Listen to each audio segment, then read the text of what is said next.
Comme l'a rapporté Le Parisien, César Mavacala a été mis en examen ce mercredi pour extorsion en bande organisée et laissé libre. Il est actuellement placé sous contrôle judiciaire, et interdit d'apparaître au camp des loges à Saint-Germain-en-Laye, Yvelines, au centre d'entraînement de Bougival, au siège du PSG à Boulogne-Billancourt, Hauts-de-Seine, et dans les stades où évolue l'équipe féminine parisienne. Il ne peut pas quitter la France. Il doit également verser 15 000 € de cautionnement, une somme échelonnée sur plusieurs mois.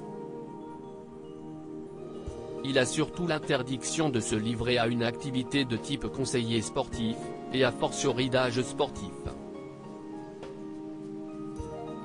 Il lui est reproché d'avoir, au cours de la saison 2021-2022 du PSG féminin, obtenu, sous la contrainte et par le biais de menaces, l'éviction de l'entraîneur Didier Olé-Nicole puis la signature d'un nouveau contrat de 3 ans pour l'attaquante vedette du club Marie-Antoinette Katoto, avec à la clé un salaire record de 600 000 € bruts annuels, dont il était le conseiller officieux.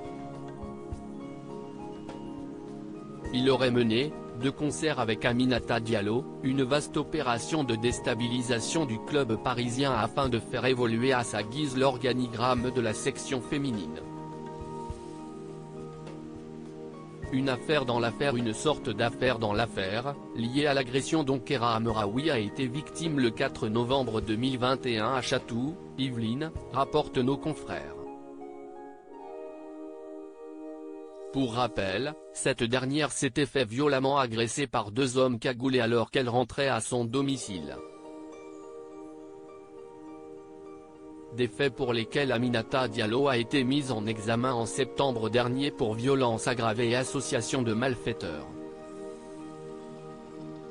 Elle est soupçonnée par la justice d'avoir commandité l'agression de sa coéquipière dans un contexte de rivalité sportive qui aurait viré à l'obsession. À noter que 5 hommes, qui sont soupçonnés d'avoir été présents sur les lieux de l'agression, ont eux aussi, et de la même façon, été mis en examen. Pour en revenir à César Mavacala, son avocat Jonas Haddad, joint mercredi soir par téléphone par le quotidien régional, a tenu à préciser que son client se réserve le droit de contester sa mise en examen.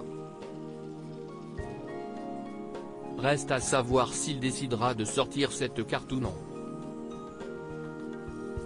Affaire à suivre.